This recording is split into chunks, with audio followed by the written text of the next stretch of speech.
Medafo mama wo atna se na misama wakwaba enfambra emergency Ghana TV eso na enne story abeka mensa no efa enuanu mienu a mode confusion mentime ho ase ababeto owura bi ene asorifuo bi entema enya asem ketewa na ne nyina ene se omukọ asase ho na wa wo hye sofo a wogina edomanim nipa domanim tu omofofa asomdwe ho na sofo gina asase so edi le Bible ato hono pa etoma ne owura yi na owura yi so toma ne na we die etwase wode wani eba be hye enwasa me ka kire obusia ka me ho ne yenko hwe video no embra sisia me pacho papa em mako aba ye na pacho mo ho sise nyame adom ye ho ye na mo so nyame adom mo pacho de ba asem na si yo mama tie nyina ne se papa yi wati mi nifa so yi na mi nimu ne da papa wati ni nifa so ni den de se den de Enoch asal okay na me nso ye frame Kofi Usu enti one day bi na papa yi me ne ni hia wo abuakwa ena o ka kire me se wo pe rot me nso no na obi di bi agya me na nka kire so okay ene ati saa de a omianko na obi di bi agya me na yanko hwe ampa nso ye ko ye no maame na odi gya me no me ne ko ye no wose ampa prot ne bi wo ho nti wone papa yi di nsawoso ma ne bo ne ho nsem nyina ne ohobi na nimu a ma esi nti ne tietie mu a ne se esi ye no na wose papa yi bitua prot ne ka nti obetua aka no wode si me so ne nyina ya diska no koma me no ya diska no your friend is your friend no auntie B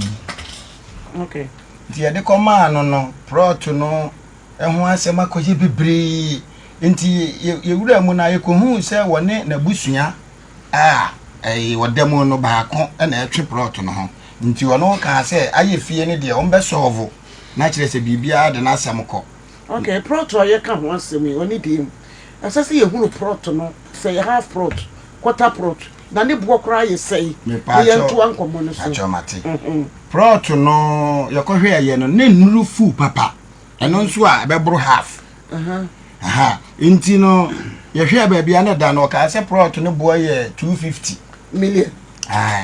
250 million 25,000 inti no ekoye se woni ni nua ne ntem no na akoye se agibre asem no akoye ne etina esi da ben date no wo ne ne ho the rubber ibe high clutchy or the rubber ibe high enti no hwe amfie miensa de ababa date ne poti no okay my apostle my own date no na yenkoye ni Abrewa 10th March 2022 10th March 2022 okay yenko enti no woni ne nua ne ntemo no ba mu no ya twen ya nti on de o ka se me nua ye nya na adwuma enti no okofa abo okofa iron rod okofa blocks na me pacho samre do me wunya nkasa nwie betade ebu ho ese ne bisa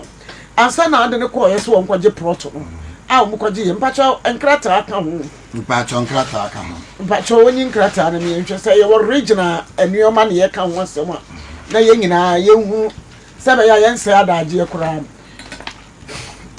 abasto hwe ma ye se enkrata na ye kama na ye nto ankomo no so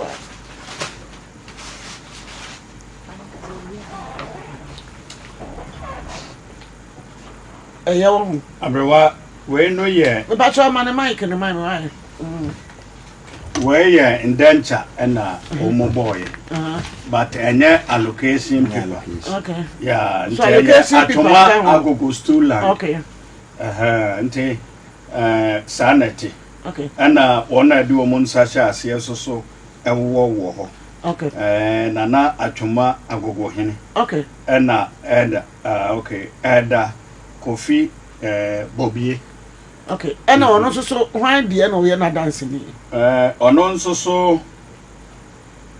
we no de me hu na yi wa ha we ye Enoch inoko asare say but ne witness ni ha God of ampacha for Mike na fi kofi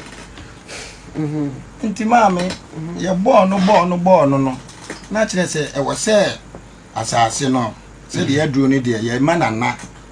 ebe mu because de ekono na ye nte ase okay mo manana be ya atuma gugu hene wo sign krata no wo se krata no na de ma no na wo se ye kono ho nti ye ne nana kasai ena nana ka se o ma na butu apanyini akohwe plot no okay na ye hunu kwan a wo de be fa so okay nti ye kohwe plot no e ba ye no ena panyini no de anu di sem nyina akoye ena bi ni nua enso de ono so ba se ne de ano omo nso nyina akọ nana no ho enti nana eye se omo nya abotre no obefre case no na one wo makasa ye koi bi no de plot no ogi yen yesikai no bi no enne echina ya tena ho saa enti nkrofo no yen ne nua ba se okoye adwuma ye koye no aye wo asase ne so no ne hu se nipa foforo de machine abaso baso enti bi ne kan se o mani nwi okay o mani nwi enti sa ne tie de agi so o mu dwi ne fra ena o mu nyina afre nana no ena nana ne kan se o mu mra ena o mu nyina akoye da no papa yi ene bi no na koye me de man ko bi enti o mu koye no nsem o mu nyina ne tie nyina ne se nana ne se prot ni obi no na prot no wo ni nua no okay enti ni nua no atonya mu obi amanana issue paper amano ti wo issue paper amane dia weton kro ne dia amaye enti no de ye pene se fa ye sika emaye naija ye nko ye baabi na ni ai kasa ne nyamu no nso no ye niam aye ye dikogu so aye tu foundation ya ye bibia no wo de wo machine abepia abo no ne anwea ni nyina onse ye de machine pia asase so a abo no bi beko bi nko enti no omo pia ni nyina afiri ho enti wo mkodu na ho na asem o kan ya ni se plot ni obi no enti won de wa ma the other one no go ahead enti na we se bi e bi esika ma ye ma me ya bona okay bisinne nti sabe ya nso ye ntimi mfa mbre bia nhye ye nsi na dawro ma gise mo na mo boa ye na de ko ye nse papa na minnim ni da wo twama ko ne baabi nkomodie na kofa asemu e bai ama me da me na sa brantie obi ba na nko pe ne daachi na afi de nti se sinsa wo ba ye na mo sa ayonkofa ni nti no efie miensa no me fie na de bia wo ba wo da si won papa ye no akoda no me sunti dua me da me na pa me hu papa ye ni mu a na bibi ya ye me nti na ye ba ya wada roma se ba bu ama me nua yi ne ho ato no na me nso ne ho ato me okay e pa cha papa na asam na ba sa na wo hunu ma me na wo tue skarma no hwan ne hwan ne wo e pa cha o me ne ejawusu ene ne yele ana na me so me yele kan ana mukutue skarma ana oji god na asam na ebubo ba na mokwa ahemfi asasem we nyina si ye no e de asam na antibia ka kyerewo ebubo ba no o kan o se ye abusu asem na asase de o koto ne ese aton mu obi a ana wo problem ka me pepa che adwuma ntimi wo tamale no ha nti tamale a me meduru kumase ana ka obi asida no kra na adwo nti akoye abusu asem nti aya abotre timi wo ho no mu ana mafre ma bi e kwose o so onya abotre na nase da se obeba na nase da se obeba saa no waye me last minute ni se o se odi misika be ma misika nso so a wo se mabo foundation me so na ka me ya ne store building half fruit na plot no so le nyame anim ni mfie miensani na full plot kra da ho a na o mo pe 300 million kra ma na be bia na plot ne da na ya me fenti me si metua half no me si me da korokoro eti ya ma me ye mat list ne ma me 36 mat but me so ya na madwuma bia me ya me pese bi to so ntimi ye 38 mat ni nyina o ma besisa me na me tu me ya na abro santi me tu foundation no me to echo form kama ni nyina ma ya wia ni pictures ni bibia wa and so still ma me person che say me sika na me be tua 250 million no ana o de be ma me na e kire ono no twema nso no o kana asem wia me no ma egu so no de ama me say me no ka say so omo de grade ase me no ma ne me ya me ye nyina odi ane de na egu so me ba cho na me wo blocks be 2004 ana me wo 2004 ni nyina say ya ebi gu so sesia ebi gu so wo mu ne so wo mu beto ana omo nka so omo beto say ma me bi ni ma me kwan say ye call na nan ho no kwa nan ka kira sorry for ni say omo me ka ma bo mu ntua ma me nanka ma me bi ni so ma me kwan say me kwaje me ka ono no say obetwe ma so age na saase na mo me a me beto asase no wa ha me nti me ka ma bo me ba cho bi no mo betimi afre na ma ni number wa ha sisi every say de ye kan nyina no ene say money diem wo hene de asase eye ne dia ene kore ye ntimi ne wo hene antwe manso yan ya dia ye be ye ne say sika no akodi sister bi ho no sister bi se wutie ye ne a pa cho brante wo pe wasem ne nioma bebre ya sai wo proto no so wo so wo makwan e ma onyi mfiri ayifo no ho so wo betua ka de a ye ne woni problem o but se wo ntua na sabi ni sika nso abedi wo sika no de ma ho de aye adwuma mfie miensa ni se proto no opebi ato ye ntimi ntrase ntwen se woni wunua asam ne baaye twema manso no a mfie miensa abrante osi fie no kran kwani ne yire ne madam ti ya basra wo sasa abre no hello Stabi hello yeah Stabi what to say Stabi ma woni so kakra bi ma me why Stabi aha ya Agyapa TV okay me ba cho abrante bi e fe ne no asante me pa cho woni no sorry me ba cho na sem nyina ne se am sa sem ye wani mo asem dada asase an ko to afiri wo asese na nanom atranse a wo mabu atrese asase ne kura nyom dia ana wo tone ma abrante se ye wunua dia ana atone ma abrante fie miensa ni na no mo kwatra asem ne so no ye se asase ne nyawo dia abrante yi nya ni sika ne nuoma egu asase ne so asori for no waje afiri wo mo house still abetwe manso no na nanom so asase ye wo mo dia asem na wie mfie miensa abrante ya se wo pese ode ne nsagu wo na wo de ebo ma me fa phone no fa phone ma hello Stabi sister aha ntimi sra wani diem ne wadawroma asase no abrante ne wontimi nkwaso biem sese no nanka opefoforo ato skari so abedi wo mfie miensa hello sister me pa cho utie me bi me pa cho utie me hello sister B ekuro no wa henfa me ba cho me monya mami na sister B ayai oh sister B yasra utie ye wo hye wani diem yesan frɛ why na ye ntwetwe nkomo na abrante na ofri tamale no ho aneba and the 200 million etiminto sister B yeah sister B hello sister yeah facha ye pa kakra na am say internet ne haye me ba cho abrante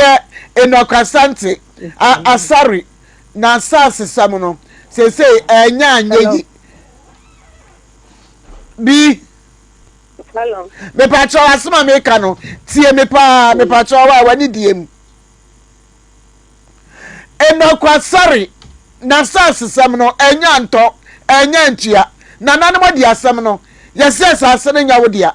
abrante isi na ko si abrosan watu foundation amana kwase pa ne nuama nyina aguso asorefo na duagu wo pese wo gisika ne fra asorefo no wo se mawanye na woni wo mo be sa atwe manso no sese ni sika no sabre eho proto yesai na yehu se de yesi no wo ka no aya no kura sa abrante waje ni sika madam ni ta cho metimi ni wakasa je sama bawo Jisa wa ba ha because me share no boso me say on the 10th of September, Omagini Sika. Sika be ya say na wa magie, Sika say ani ye peti no. Sika no say na wa magie. Atase na wa toy na bo no magie. Oto me mfie say ni. Se ba to mfie be mienu ni. Atase wo to na wo to mpe na asema ba wo. Enje wono na se wo mpe. Me ba cho sister bi wani diem. Enje wono no so wo mpe. Manso na wodi wu nua no mo twen. Eti nkasa wo no wo se wo mpe. Madam eh. Miti obi bi me pa cho asam no so ahun. Se atase nka me mpem fama wa. Me mfa nko me kurom hene ho. Kreda hene metenem. Enti se ade ni ntwa ye nti na makodwane ato afa. Asam no ye nhwe ne ye nka ne mfa ye nyede. Enti ana wo mu kan ya kwesisan. Wo mu kan ya kwesisan. Asam na ye kan no. Nana no ba no wase me nkofa me nkrata amra. Yeah. Me ko ye wase Friday me family. Yeah. Also say uhia usika. And I'm at the ending of this month on the first week in Brother Usika. Yes, and I send the annual. Okay. Me illegal things are there. Me to one man. I am media, but me eba. And they confusion about one say on in an aquacha and 9 and no maquacha. Mimi date year 2015. Prana me assassin the jet one. And me bajo Abrewa Afutuo assassin no. Emma Branti and efie mi ensanie. On the 10th 3rd 2022. Efie mi ensanie. Madam, ya ne de me nim nto ono na. Wo krata no a wo de ma no no so. Me wona maka ntime so say nyame boa de maka akere wono a. Eda kura me mra wono mo meba na me no aba betona. Me ba cho da be na krata be nya ho aba na mo nyina tra se. Mame,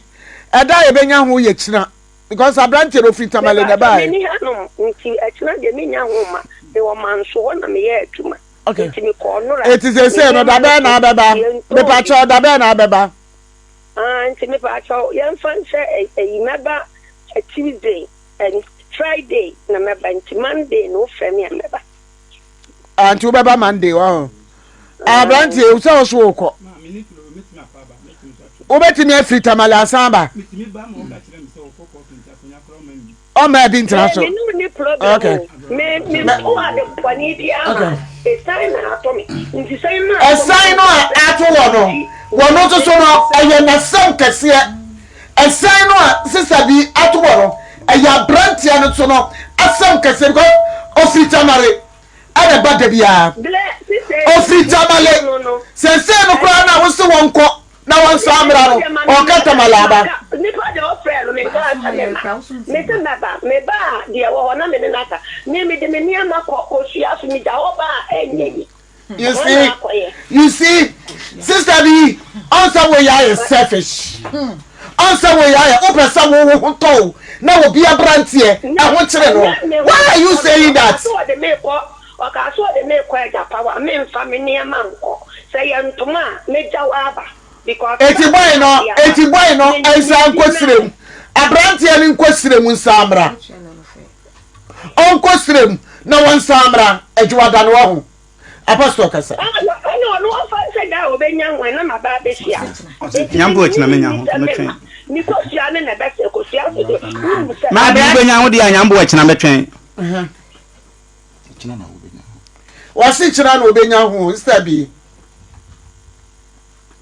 Apostle also be sani bibi. Wakati no na frano. Wakati no na frano. Ohiri pesa oba beka news oba beka tonioma. Frano before it's too late. Oh yes, stubborn rough. Wa ji obi. Wo kwasua. Wo pede ya wo. Anu nti no. What is that? Me free tamaliba. Wachia na morning no se na me kokot menya ho.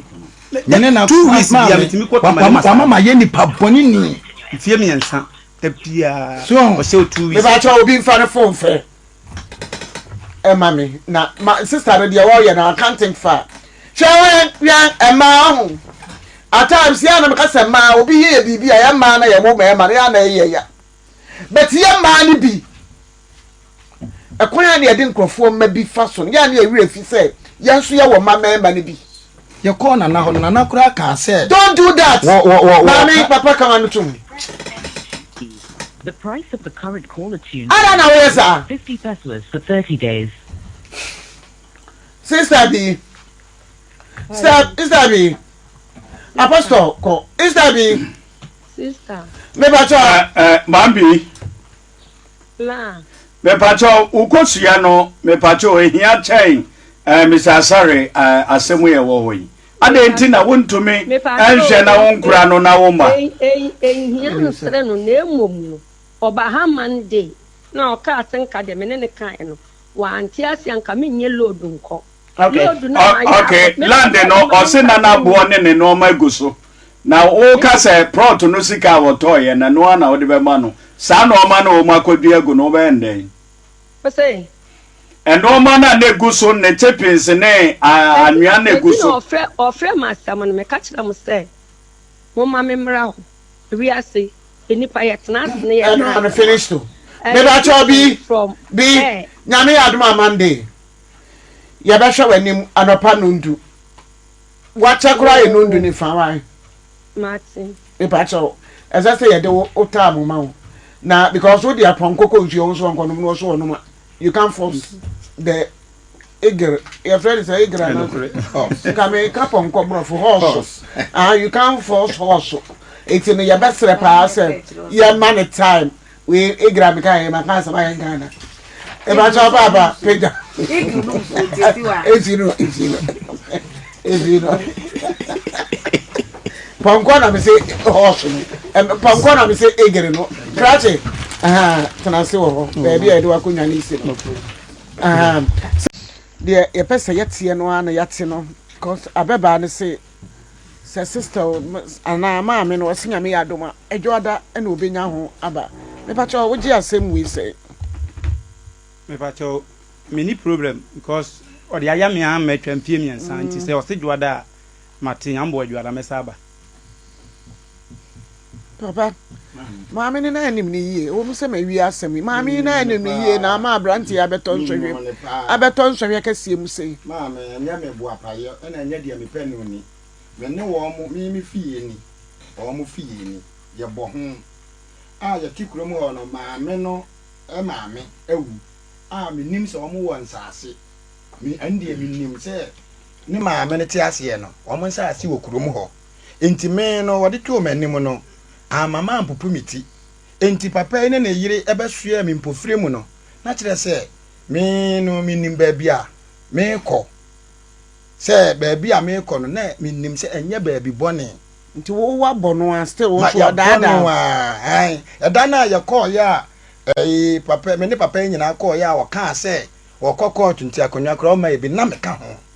ya kan se kire no na me kra na me ne ko ya papa de wo no wa ya se sabi o seri oti hui saa na oti won kasa Raje o hwe papa e wodi ma ho one ma me ne kana na bi o David and menyi ni say papa ne betima yesa okay because ya na ye nyina nyamsum ti ye fa bibia say abutere because me papa ye sofo me ma me ye sofo ma me ti me bad ye ma me ne beka bia me ti me ntwe na no wo fom okoto prot be ye 9 na obi disappoint wa ka be jai me ma me ye sofo me papa ye sofo ma me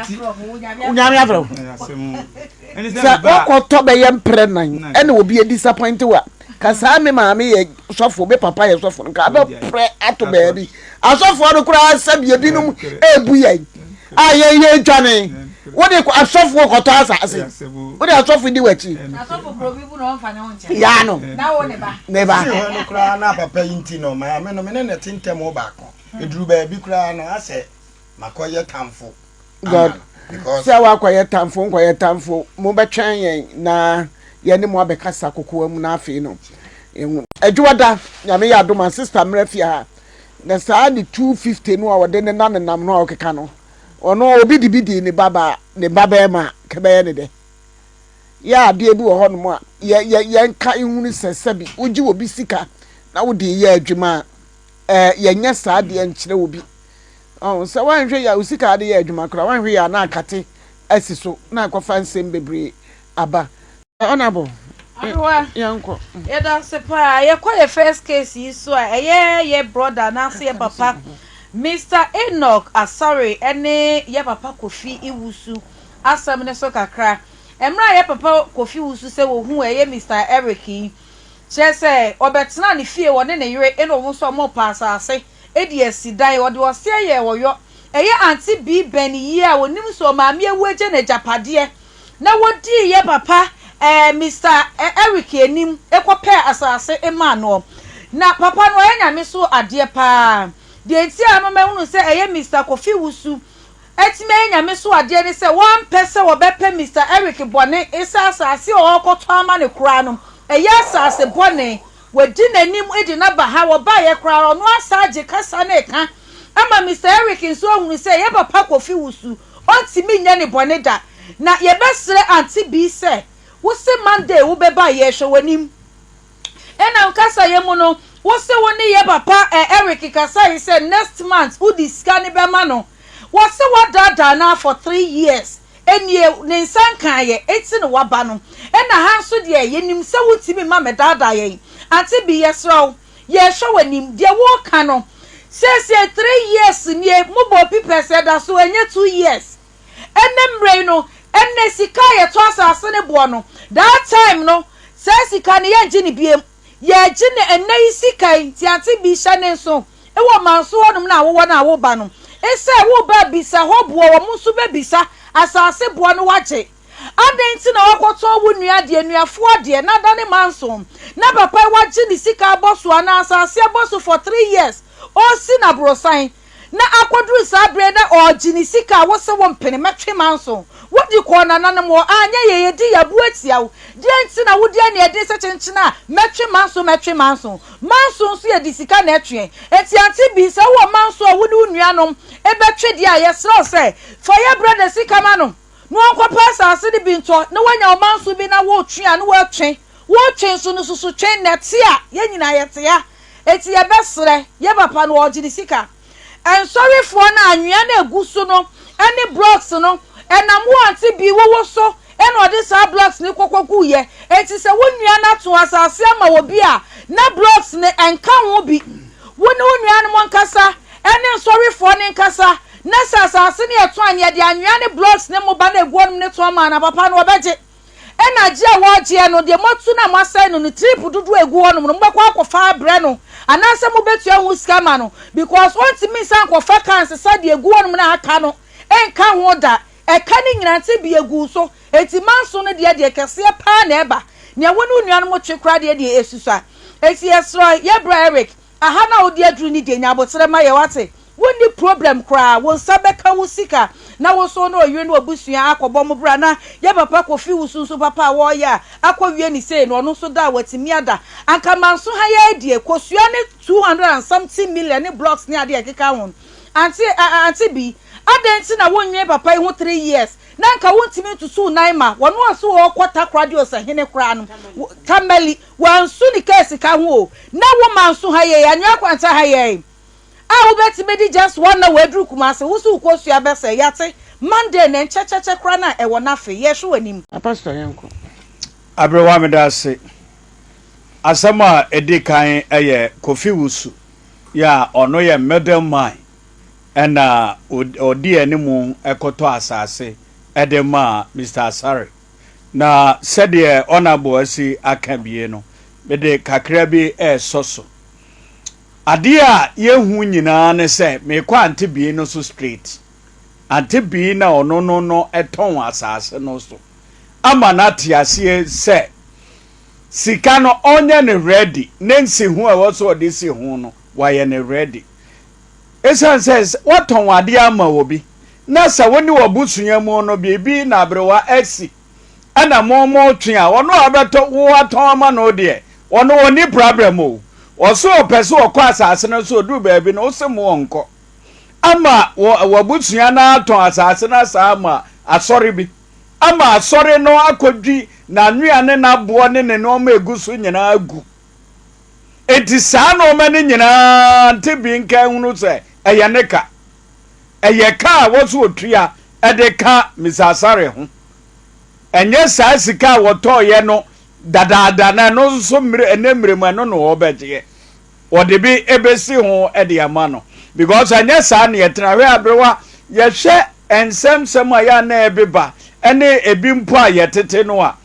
obi o so ade ende meton ma no na meton ma no ena ayese bibi esi hu ena me so onto no bo ase na wonye sei na senka ye mebusa senka ye wo a enka wo bepene ye wo enka wo betumi atena wo abepem sabre enka wo ntome se wo de wonya ska no wo de ye kosua business na ono so wonya dan sika no bi a wokoje ebosia na de ye wonya dan enti e be stress anti bi de wo ya no de enhwe ne ye na asori enso so amotoye oh minim de ye se bia mutumi ka kire enso oma na de na bo wo so no mesesa na wansesa na mudwugu ye ya na eho nso sente sa de a eho no entwaye because enipa hu adwuma na ye de asase no ba abaye nti e be sere mo se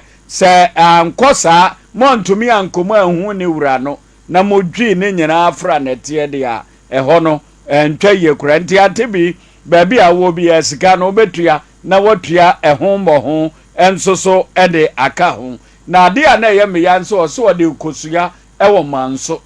ento ontumi mma enti se bibi na esi na esi owu sika bi obi de abanti bomoden na bra na bagia anase obi na ebe top prot te se de otom a owura asare ya enko ontumi kama enti ye be sere se no ma bi wo ha ye nhwe ne ye nto ose dwoada ye sere enkwa ene ahoɔden na nyame ya adom a adwoada no ye hia enso so wa ha ma bibia aye kama medafo yakwa akɔhye video no aba we di abedwafo no akyerɛ o ma adwen yie papa nanso kɔpem sɛ ma me ne baba bedu fidiem ha sei no no so de na no ensem nanum ensem aba betu dwa no yentumi enka bibia emfa ho yentumi nkyerɛ ya adwen emfa ho ɛwɔ sɛ we ka ne de na we nso ka ne de ne ehu no kra ɛwɔ asɛm ni mu ne ehu ne pomasi brɛ yehu kwan ya befa so a yebedi asɛm na abusua me de besi ha sei kɔpem sɛ ma me ne baba no yenka hwe biem ɛwɔ sa asɛm we hu ye de bekonkɔn ho mede besi ada senenso ye besan so ahia ma remfi ahada so aye emergency Ghana TV eso mo sonfona na akosua me enam je adwa na mede dwumade e ba wa kwan mu like video no na share na subscribe na afin so drop a comment no e wo comment section honum na foma me na bibia entumi entito na akwan mu abusua asama ntimi ka bi ma me ne mo edi nkra.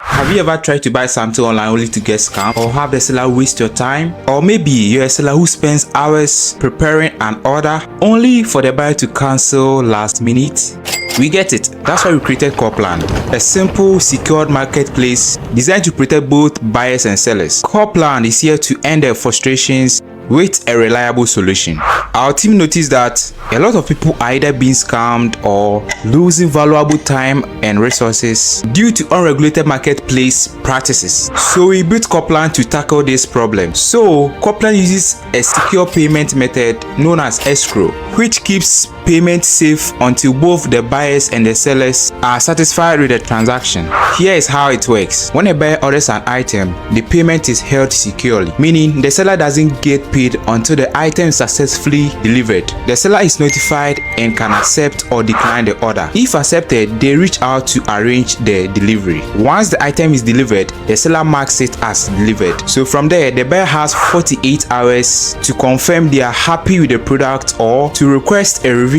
if there is any issue. When the buyer is satisfied, they accept the order and the funds are therefore released to the seller. If no action is taken within 48 hours, the order is automatically marked complete and the seller will be paid. Copland is here to build trust in online buying and selling. With our escrow system, both buyers and sellers can feel secure, knowing their time and money are protected. So why not try Copland for your next online transaction? Visit us at www.copland.coplandtechnologies.com.